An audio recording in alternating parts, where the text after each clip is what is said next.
lubhang nabahala po tayo sa mga nagsilabasang mga video at post sa social media na mayroong swimming pool at ilang konkretong cottages sa isang resort na itinayo sa pagitan ng Chocolate Hills na idineklara ng UNESCO bilang kauna-unahan at natatanging global geopark sa Pilipinas. Bukod pa rito, kasama din ang Chocolate Hills sa protected areas sa ilalim ng National Integrated Protected Areas System Act. Kaya naman labis ang ating pagkadismaya nang makita natin na may mga istruktura pala na itinayo doon mismo sa Chocolate Hills na maaring makaapekto sa likas na yaman at ganda ng lugar. Kaya agad po tayong nag-file ng Senate Resolution number 967 dahil gusto nating malaman kung bakit pinayagang mag-construct ng mga konkretong istruktura sa Chocolate Hills sa kabila ng pagiging protected area nito.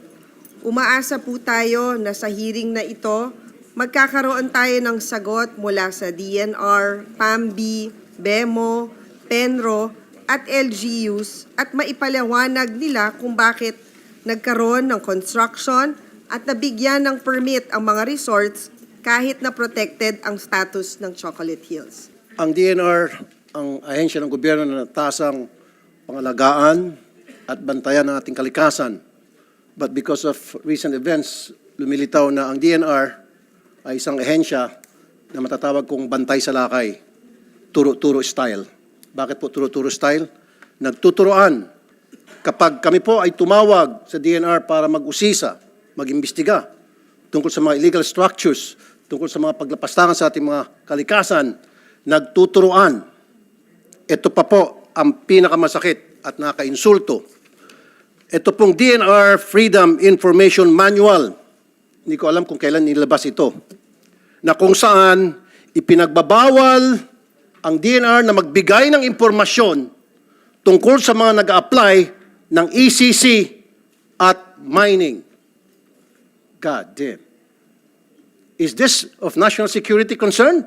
Kaya bawal sa inyong Freedom of Information Manual, bawal kayo magbigay ng impormasyon tungkol sa mga nag-a-apply ng ECC at mining permit. Unang lumabas itong kalokohan sa Bohol, Chocolate Hills.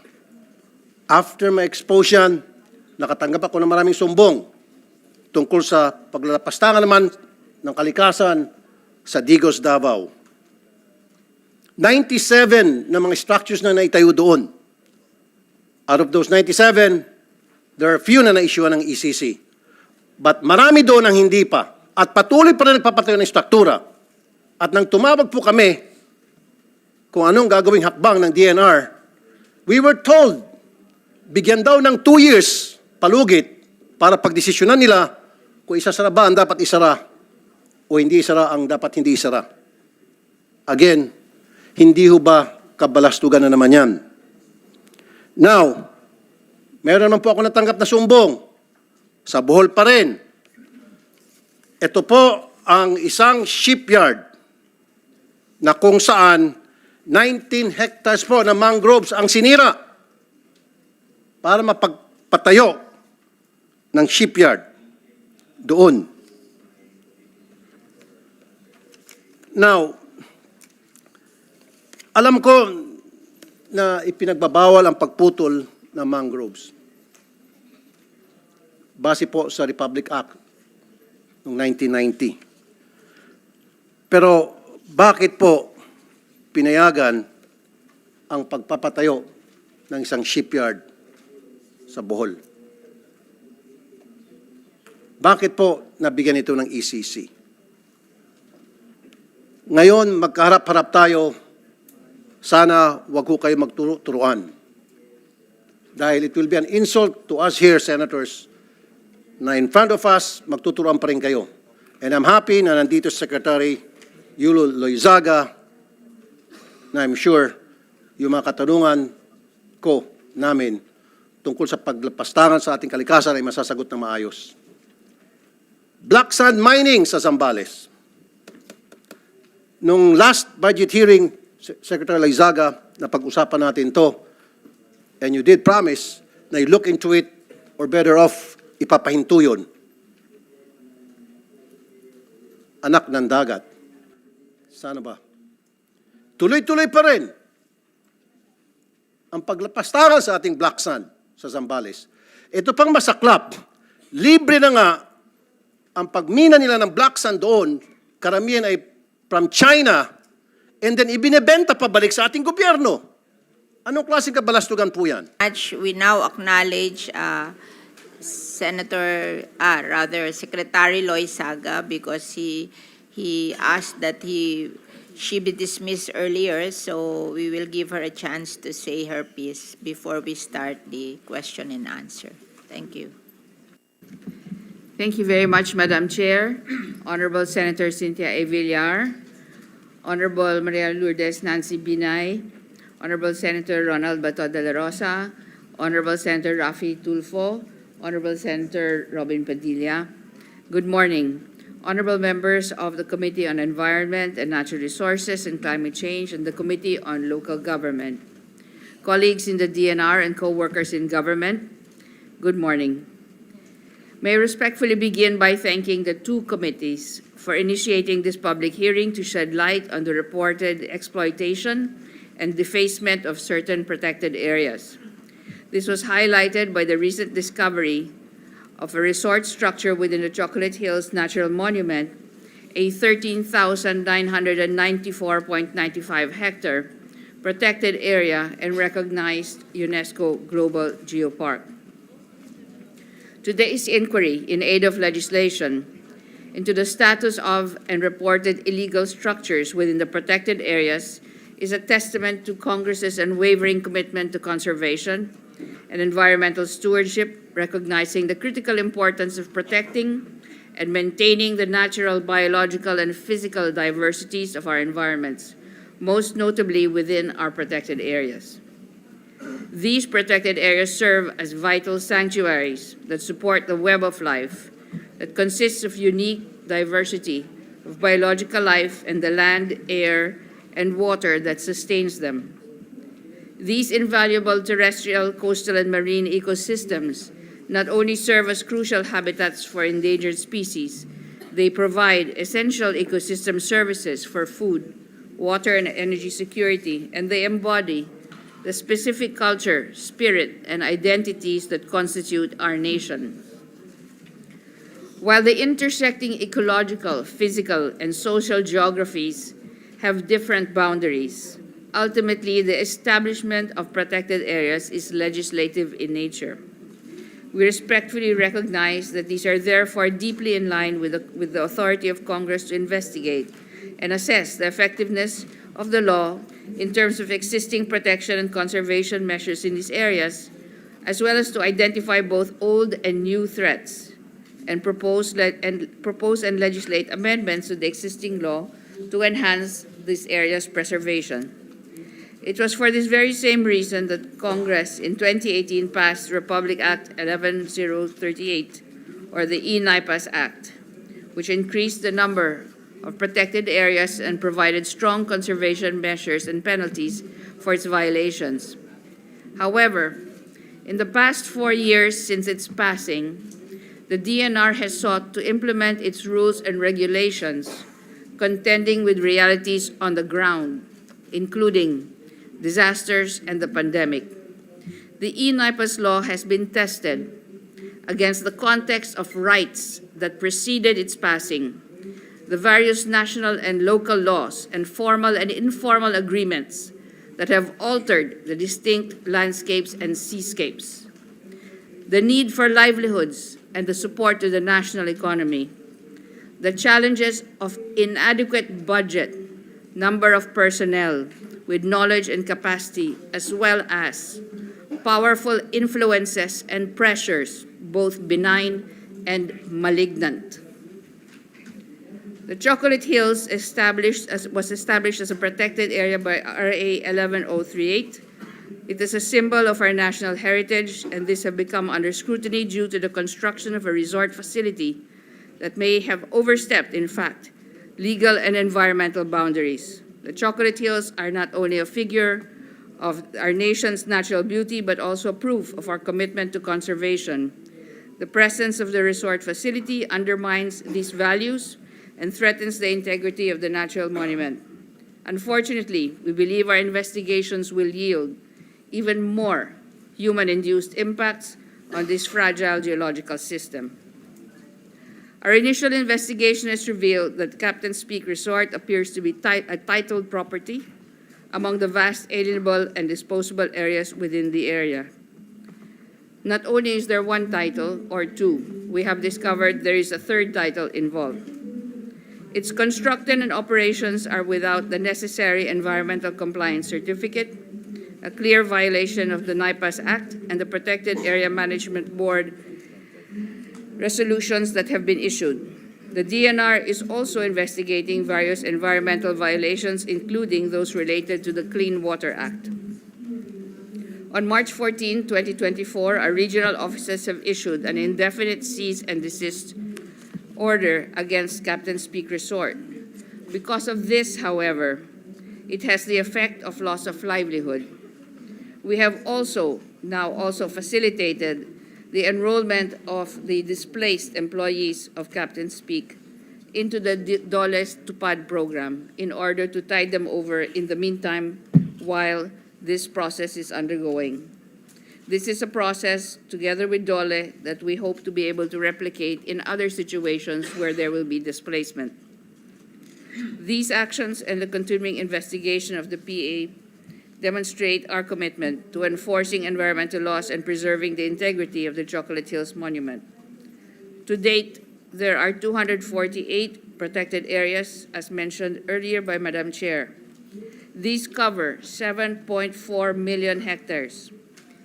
Given the vastness of this area, we humbly acknowledge the enormous challenge that the department has in addressing the conservation and protection of our biodiversity from species loss, given as we must take into account the impacts of climate change, human activities which may alter land and sea and coastal use, and bring about pollution. This mandate must be fulfilled by the DNR despite its resource limitations to ensure compliance and our limited enforcement capacity. Nonetheless, under this administration, we remain steadfast. When I assumed office in 2022, I made it clear that the continuing preservation of the country's indigenous species as part of our natural heritage, and at the same time we must harness these resources for the benefit of our country, would be one of the key elements of the department's shared vision. In closing, the department is fully aware that what has happened in the Chocolate Hills Monument is not in isolation. Other protected areas require investigations. In the case of Captain's Peak Resort, the proponent failed to secure an ECC, a necessary requirement under the NIPAS Act, in order to determine any potential significant adverse impacts of the project or activity on the protected area. While the present law allows development activities and special uses as ecotourism facilities, the provision of renewable energy and water supply within our protected areas, these are, however, subject to regulatory requirements and safeguards that the proponent should strictly abide to, namely, the alignment of the proposed project to the management plan of the protected area. The proposed project should be within the multiple use zone and securing the PAMBI clearance and an ECC and an FPIC as required. These are in place to ensure that the development does not come at the cost of environmental degradation and biodiversity loss. Realizing the occurrence of similar incidents in other areas, the department has come up with the following actions. First, I have instructed all regional offices to conduct an inventory of all existing structures within the PAs and evaluate the compliance thereof with environmental regulations and standards. And with the indulgence of the committee, Madam Chair, there are presentations on the different protected areas that have been mentioned. Secondly, regional offices were also enjoined to conduct a comprehensive review of all ECCs issued for projects within PAs. Third, There will be approval, but the approval of by regional offices of ECC applications for projects within PAAs is now suspended until further notice. And all pending and future ECC applications within the PAs will be processed at the EMB Central Office, and this must secure the endorsement of the Biodiversity Management Bureau. Fifth, it is also in this context that the DNR, the DILG, and the DOT issued a joint statement of collaboration, and Honorable Secretaries Abalos and Frasco and I have made recommendations on the approval process, including the composition of the PAMB. We respectfully acknowledge with thanks the strategic and operational partnerships with the DILG and the DOT on many intersecting environmental issues. Lastly, this year, I have also directed all regional offices to submit the complete inventory of all protected area community-based resource management agreements, or PACBARMA, and determine that those that are non-compliant and they must be recommended for cancellation. This is also in line with the ongoing collaborative efforts of the DNR, the DOJ, the DILG, the DSWD, in response to the Senate inquiry on Socorro, Siargao Protected Land and Seascape. The first phase of cancellations will be effected this month. We trust that these efforts will allow us to fully examine the actions of all stakeholders involved in the PAs, including not just the DNR, the PAMB members, the private sector, the NGOs, and the local government units and their constituencies. It's imperative that we establish the histories behind the facts, understand the implications of these developments, and take the appropriate legislative action to protect and conserve our protected areas. It is also imperative that we recognize that in environmental protection and conservation, there is no such thing as a monopoly on good. These are whole of society and not just whole of government efforts. We therefore respectfully urge that the two committees to support and ensure the passage of the bill creating an Environmental Protection and Enforcement Bureau, a long-term legislative measure that will strengthen the environmental law enforcement capacity of the DNR in our protected areas. As we proceed with these investigations, the DNR is committed to uncovering the truth that lies in the history of these challenges, holding those responsible accountable, instituting internal organizational changes which are already underway, and recognizing any legislative measures that the two committees may so propose. The effects of decades of past legislation, proclamations, specific human decisions, and powerful influences and pressures, both benign and malignant, cannot be undone in a matter of months. Under this administration, we will, however, work tirelessly to protect our natural heritage and enforce the laws designed to protect it. There are good men and women in the DNR. Without their efforts and our organizational transformation, we would not be able to do this job. We aim to further build an organization that is fit for purpose. We thank the Senate for its attention of these critical issues and look forward to a thorough and fair inquiry. And I beg your indulgence, and I wish to pay my courtesies to both Senator Lauren Legarda and Senator Bongo, who are present virtually. Thank you very much, Madam Chair, and good morning. Thank you very much, Secretary Loizaga.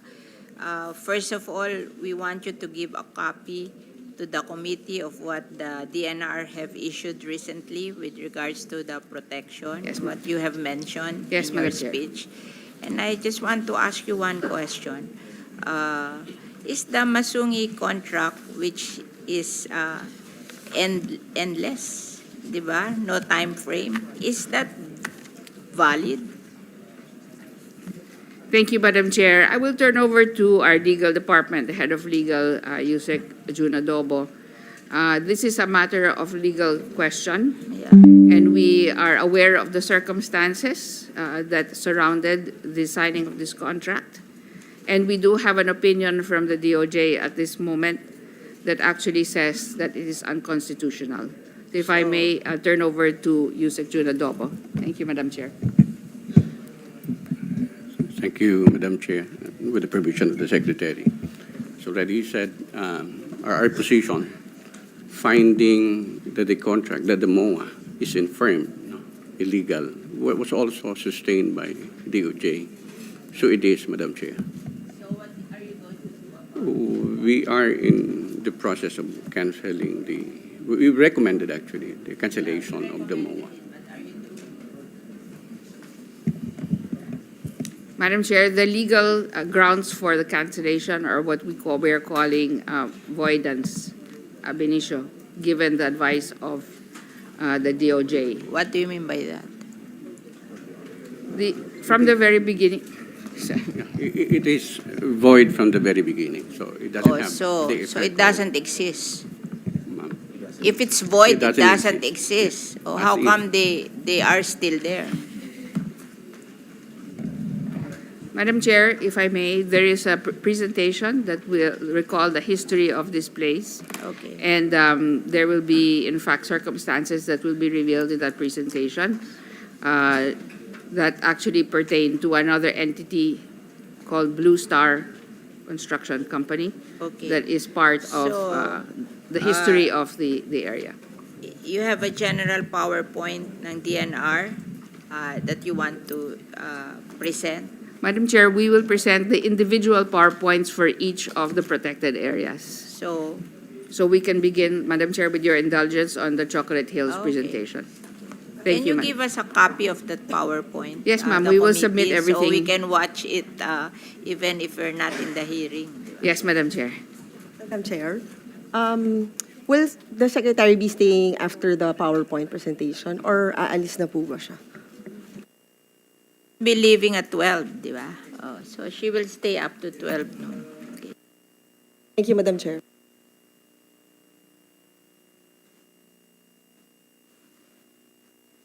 Madam Chair, siguro before they start the individual presentation, but in general, what is the policy when it comes dun sa mga protected areas? Like, permitting, ano ba talaga yung areas that can be developed for ecotourism? Meron ho bang ganung dokumento ang DNR that will be cascaded dun sa mga PAMBI within the protected areas?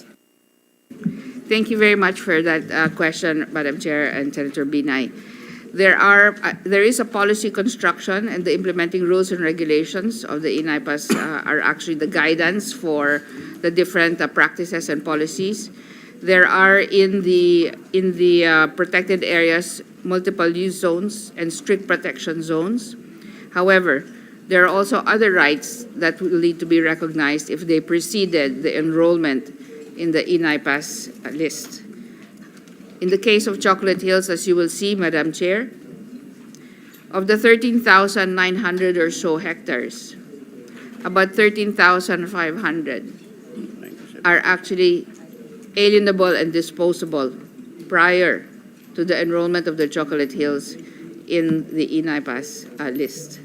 So those are some of the rights that we need to contend with because there are titles that had been issued already historically. And I'll turn over to Yusek Adobo for the legal basis for that. Yeah, but the question has been answered, Madam. Yes, we have regulations to follow. And nati-check nyo naman ho yung compliance because, I mean, based dun sa nakikita namin dun sa mga protected areas, parang it's just a piece of paper, di ba? Parang wala akong ginagawa yung mga taga-DNR sa baba to implement yung supposed to be IRR in protecting the protected areas. Na in fact, katulad ho dito sa Chocolate Hills, kaya ho to pumutok kasi meron hong isang vlogger na pinopromote niya yung Captain's Peak para bisitahin. Di ba? Hindi pa nga dahil may concern tayong citizen to protect Chocolate Hills, but actually to protect to promote the resort. So, yun na nga, katulad doon ng nasabi niyo, Secretary Loizaga, I agree with you na there are plenty of good people sa DNR, but at the moment, hindi ho natin siya nararamdaman at hindi rin ho siya nararamdaman ng ating mga kababayan. Thank you very much, Madam Chair. And to respond to that, under the INAIPAS law, the construction and the membership of the PAMBI, the Protected Area Management Board, is vital to understanding why, in fact, the management of these areas is as they are. Under the law, there is a list of who should be the members of the PAMB. And in different situations, there are as many as 100, 147 members, etc. The membership of the PAMB is dominated by the local interests. The DNR sits as chair. It does not vote. And the PAMB can be constituted when the DNR is absent or not available because there is another pressing engagement by the majority of the members. In the case of Chocolate Hills, it was the barangay officials that actually approved the resolution. And that is in fact one of the longer-standing policy changes we would like to propose, as well as a change to the legislation in terms of the construction and membership of the PAMB and what its role should be. That is my experience also in our legislated protected area. There are too many barangay captains. Why do you have to ask every barangay captain to be there? You can have one representative from the Association of Barangay Captains. Dito ang nagbigay ng ECC, yung barangay captain lang eh. Kasi ubot sa dami ng barangay captain eh. So ano malay ng barangay captain what is good for the environment? Sila yung pinakamadaling i-influence. In fact, in our city of Las Piñas, ang ini-influence ng gustong mag-reclaim are the barangay captain kasi madali silang lokohin. Oo. So, gusto nila mag-meeting kami at manalo yung mga barangay captain sa PAMB meeting. Ako lang ang pumigil dun eh. Oo. Kasi I don't think it's fair. I don't think the barangay captains understand the damage that what they're going to pass at PAMB would be disastrous to the protected area. So I think I agree with you that we should change the constitution of the PAMB to give more power to those who understand the issues. Oo, kasi hindi nila naiintindihan ng issue. Kaya katulad dito sa Chocolate Hill, ang nagbigay ng permit on behalf of the PAMB are all barangay captains. Madam Chair, pag nagko-constitute ba yung PAMB, yung barangay captain ho ba nagpe-prepare ng agenda? Hindi.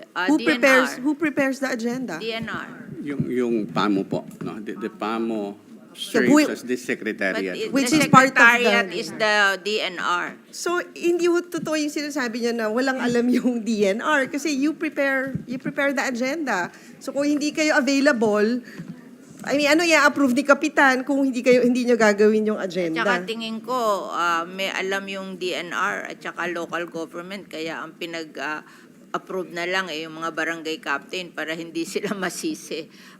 Gimmick yan eh. Oo, kaya ang pinag-approve nila ng yung mga barangay captain kasi kung masisi yung barangay captain, walang effect yun sa kanila, 'di ba? Parang ginamit yung mga barangay captain to approve the PAMB certification. Kung ikaw ay matalino, hindi ka papayag ng gano'n na mga barangay captain madi-decide what do you want to do with your protected area. I mean, tingin ko kasi ang in a PAMB meeting, ang secretariat is DNR. Kung ayaw maggawa ng meeting ng DNR, pwede naman nilang wag matuloy yung meeting eh. Patulad sa amin, sinabi ko sa DNR, tigilan mo ako dyan kung puro barangay captain ang haharap sa akin. Kasi member ako ng PAMB, kaya I was asking Senator Bato na mag-active ka sa PAMB ng Mount Apo para matakot sa'yo. Kasi pag ikaw simpleng barangay captain lang, hindi ka katatakutan eh. Kaya hindi kami nagmi-meeting ng PAMB kasi alam ko na gagamitin nila yung mga barangay captain to approve yung whatever they want. Diba? So hindi na lang kami nag-meeting ng PAMB. Itanong mo kay Director Kaan-Kaan. Di ba sabi ko sa iyo, wag na tayo mag-meeting ng PAMB kung yung mga barangay captain lang yan ang masusunod, di ba?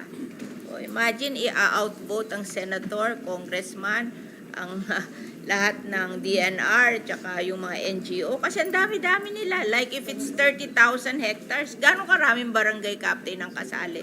Outvoted. Outvoted. So ang masusunod barangay captain. Madam Chair, Yes. may I know if the Constitution of PAMB is nandyan yan sa NIPAS Act? Yes po. Nandyan talaga? Nasa NIPAS. So kailangan i-amend natin yung NIPAS Act na yan. That's correct po. Meron po kaming proposal, in fact, at the end of the... So Madam Chair, we would like to solicit their recommendation kung anong gusto ninyong amendment gawin natin para hindi tayo palaging ganun ang problema. Yun nga. Kaya sinasabi ko kasi nakita namin dito sa Chocolate Hills na nag-approve, puro barangay captain. Wala nang iba. Oh. Yes, Madam Tingin Chair. ko ginamit yung mga barangay captain para makalusot Oh.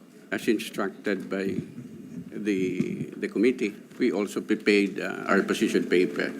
And But in sana, there, nung nagkakaganon na, we were given notice. we proposed the Nung amendment pa. of the membership Kasi of... this happened after the passage of the Inaypas Act of 2022 na hindi pa nai-implement kasi it took time for the Inaypas Act to be implemented. Ginawa nila before the implementation of the Inaypas. Binigyan nila ng clearance, di ba? O, anong date binigyan ng clearance? Before the implementation of the Inaypas. There were... But the region can actually attest to this. Kailan no? binigyan There ng were clearance? two Parang resolutions sinircumvent passed nila yung in Inaypas, 2012 and another one in time binigyan ng 2018. clearance.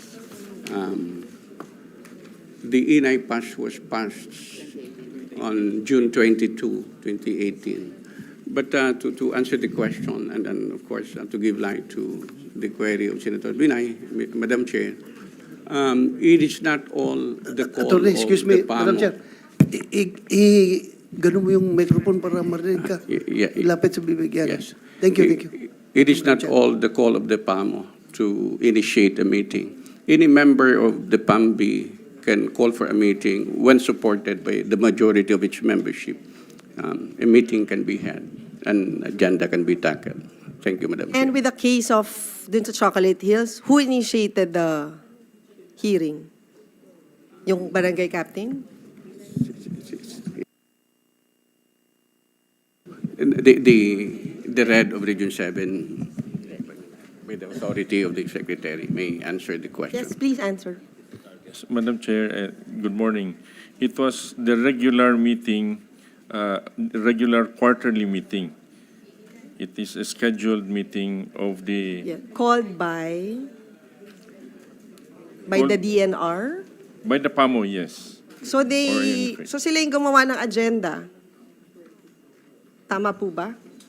Yes. Yeah, so Yes, DNR pa din. Tama po ba, Yusek Adobo?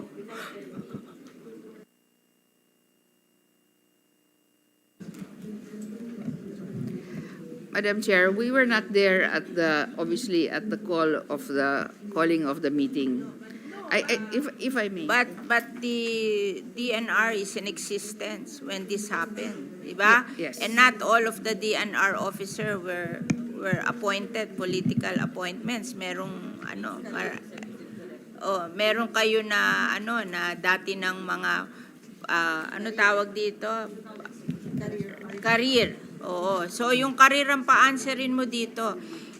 It was approved in February 2018 before the implementation of the Inaypas Act of 2018. This one, a resolution endorsing the proposed Captain Peak Garden Eco Park Tourism. This was approved in February 2018. Ang Inaypas Act was implemented in July 15, 2018. Kaya, yes. Madam Chair, if I may, whenever there's a meeting, the sheer number of the attendees will outvote even the DNR. So, No, ma'am. Yeah, I understand, Ang ma'am. point is, kung hindi yun na agenda, walang ia-outvote to begin with. This is how the agenda is prepared. No? Any member of the PAMB can submit to the PAMO topics that they wanted discussed during Sige, Yusek, regular siguro para special mas malino, can you just submit to the committee who initiated the permitting of Captain Speak and the others? Kasi parang pinapalabas niyo ho na, well, Yes, ma'am. Na walang kasalanan yung DNR. Have you investigated? Have you investigated yung mga personnel ho? And have you done any preventive suspension with mga personnel of DNR? As instructed by the Secretary, yes, we have started our investigation. Like for We example, haven't, yung sa ano ho, sa Surigao, Pakbarma, si Senator Bado did the hearing a year ago. Meron na hubang na preventive suspension dun sa pagdating dun sa Surigao case?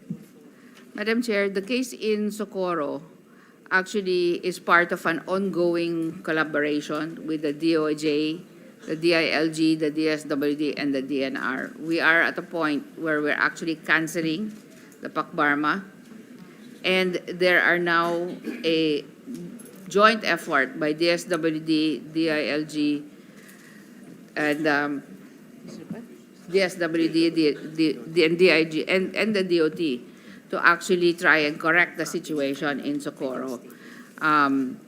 We are going to institute a program for the displaced Hindi, ma'am, persons. kasi parang ang dating ho kasi, kaya paulit-ulit yung violation. Kasi wala naman hong nakakasuhan. Walang nakukulong sa DNR. I mean, even a preventive suspension, parang wala ho kaming naririnig. May ganun ho bang, walang fear eh. Kaya I think tuloy-tuloy lang yung yung ginagawang mali. Kasi nga, walang takot. nangyayari. Siguro, may committee investigated the case in Socorro. Nakita naman natin doon na initially, kung maghanap tayo ng makakasuhan na DNR, mukhang wala akong nakikita doon dahil nga initially maganda yung pasok. Talagang dinaanan nila lahat ng proseso. Nangyayari lang yung problema dahil na-convert into kulto yung Pakbarma holder. So doon na nagsimula ang problema. Pero kung yun nga, ang sabi ni Senator Binay, We discovered in the investigation that the original beneficiaries are not there anymore. Itong Patay na, ma'am. kulto, hindi sila yon. hindi sila, ma'am. So, illegal na sila. At saka, ma'am, ang nakita nga natin doon, ma'am, yung problema ng DNR, bakit hindi sila nag-inspeksyon? Kasi kung nag-inspeksyon sila, hindi dapat tumubo ng husto yung kulto doon. Kung nag-inspection sila regularly. Ang sabi ng DNR sa akin, takot sila dahil hindi nga makapasok yung mga taga-munisipyo, hindi sila makapasok. Sabi ko, nandiyan namang PNP, nandiyan ang armed forces, pwede mo sila humingi ng assistance para makapasok sila doon. Kaya sabi nga ng DNR, ang mandato nila, hindi nila gaanong ma-perform to the fullest dahil kulang sila ng tao. Hindi mo kailangan punuin natin ang taong DNR. Kuan lang, ma'am, yung coordination lang with other government agencies para magampanan natin yung ating mandato. So, ganun lang dapat gawin natin. Magkipagtulungan tayo para magampanan natin. Yun lang yung tungkol sa Socorro, Madam Chair. Thank you. Tira ngayon sa Socorro are not the beneficiaries. They are not there anymore. This cult is different. Hindi sila yon. Kaya pwede silang paalisin. In fact, ang usapan doon, i-relocate na sila in other places. And madali naman mag-relocate kasi kami doon sa amin Las Piñas, Parañaque Wetland Park, I discovered 300 squatters. I called MMDA. Tinanggal nila. Because there is such thing as the, what you call this, the Mandamos of Manila Bay, that it is the responsibility of 13 government agencies to clean Manila Bay. So I called on MMDA because MMDA is one of them. And they removed the 300 squatters. Bakit hindi nyo magawa yun sa Socorro? Madam Chair, if I may, I'll turn over to you, Sec. Mark Fragada, to explain the process that we undertook together with the DILG, DOJ, and DSWD. Madam Chair, Your Honor, good morning. First off, for the Socorro incident, we coordinated with the DILG, DSWD, Gawad Kalinga, even the DepEd, and we had to conduct a series of meetings. We had 5 meetings since that incident, and actually the consensus of the whole group was for cancellation. Actually, we have the cancellation here already, cancellation order, which is the first step. Secondly, we decided that because one of the problems was relocation. As you mentioned, these people are not already, they have no right to stay in the area. We've suspended their rights under the provisions of the PACBARMA because of the violations. But we were trying to look for other places for them, which we have identified already. And if I remember correctly, even Senator De La Rosa mentioned that we'd like to look for areas that are not contiguous. We'd like to break the cult that has started there. So what we did is reintegration. Yung mga dati pong tinirahan ng mga taong to, before they went up to the mountains, doon po namin binabalik.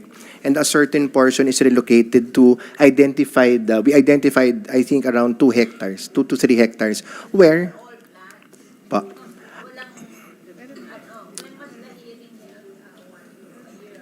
actually, ma'am,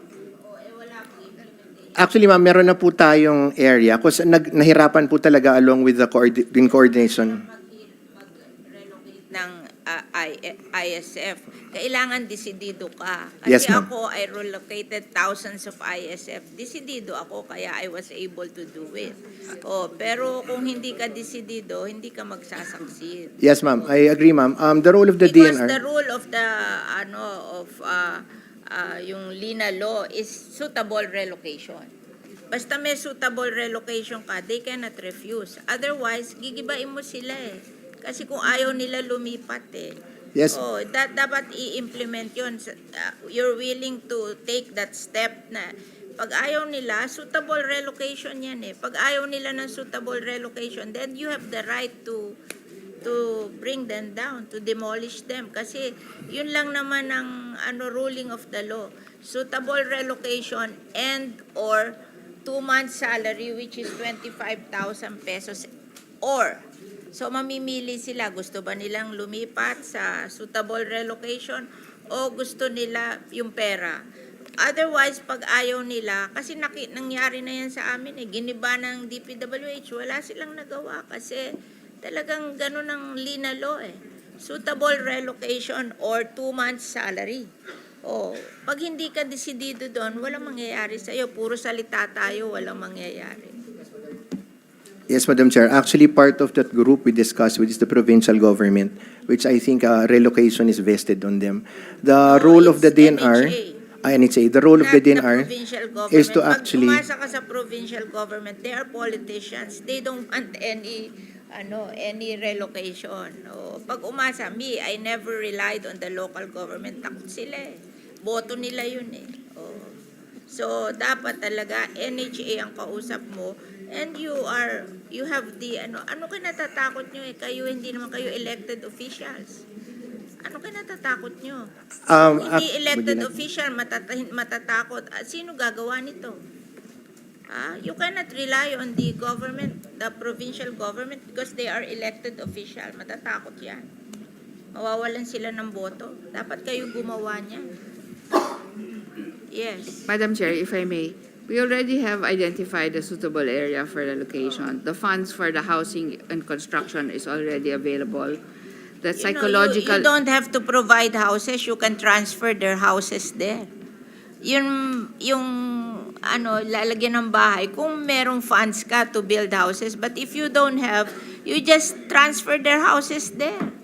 Ang importante, may lupa. Madam na Chair, pagtatayuan ng bahay. Yes, Madam Chair. Respectfully, the LGU has provided funding for the housing construction so that the people will not be displaced. The DSWD has provided funding for the reintegration of those to go back down into the village. And now we already have the master plan for the area with the provision that was guided by Gawad Kalinga as engaged by the DSWD. Importantly, Madam Chair, bakit hindi nyo ilipat yung bahay nila as is doon and then dahan-dahang magtayo ang local government ng bahay para sa kanila? Pwede yun eh. Kasi kami sa Las Piñas, meron kaming tinatawag na community mortgage program. We didn't provide the houses. We just provided the land. And nirelocate yung houses nila doon. Ngayon, kung may pera ang local government to build houses, then they can build it leisurely. Kasi I don't think yung local government has plenty of money.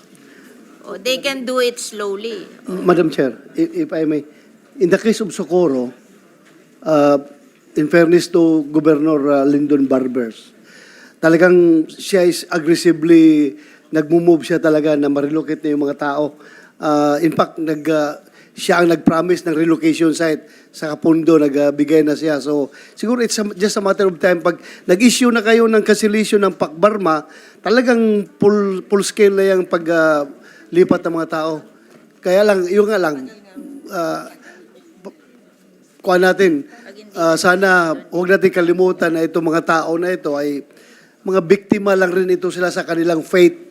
Kaya sana kung makancel yung Pakbarma nila, talagang huwag pabayaan ng gobyerno hanggang totally ma-relocate sila. Dahil kawawa na itong mga tao na ito. Bininta na lang mga bahay nila, wala na silang mababalikan sa lowlands.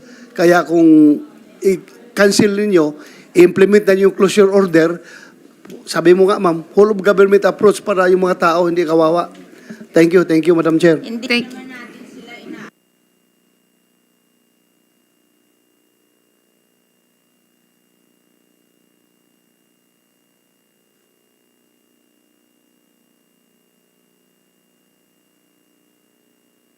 they be given a relocation site na pwedeng maging kanila.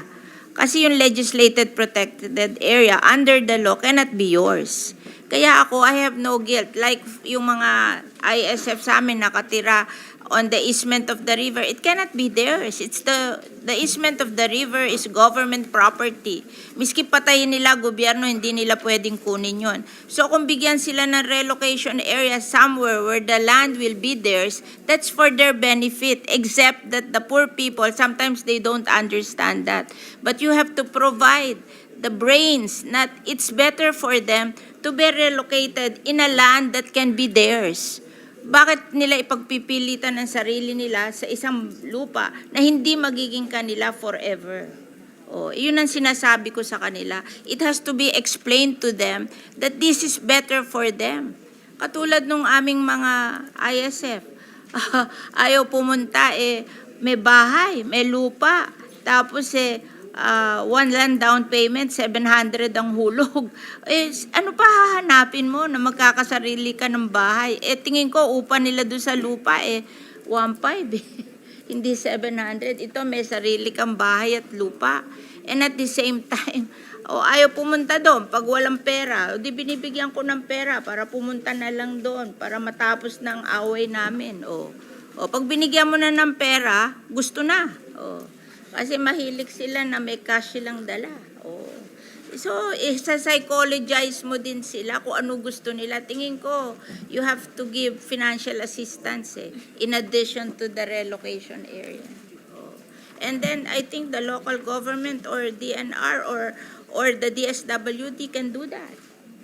Sa AICS. Madam Chair, if I may, yes. just to acknowledge the contribution of and the role of the SWD.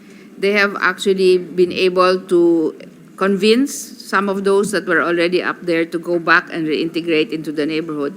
They have also provided funding for, in fact, the accompanying the relocation. They have also provided, Senator Bato, please, on psychological support for the victims of the indoctrination of the cult. This was the main reason for some of the delay. We could not instill more trauma on, for example, the child soldiers that were being trained or those that had already been abused. So DSWD stepped in and provided the psychosocial intervention for this particular group of residents in the area. So, ma'am, if I may, Madam Chair, we are already about to implement the whole plan. And it just took this time because of everyone's contribution. And I should also cite the role of DOJ in proceeding with the criminal cases of those that are involved in the cult. Thank you, Madam Chair. You should give us every quarter an update so we will know what's happening. Kasi the problem is, kaya tayo nagko-question, it has been a year, wala kaming news kung may nag-move na o wala pa o gano'n. So we'll go back to Chocolate Hills. You just give us an update of what's happening in Socorro or Siargao.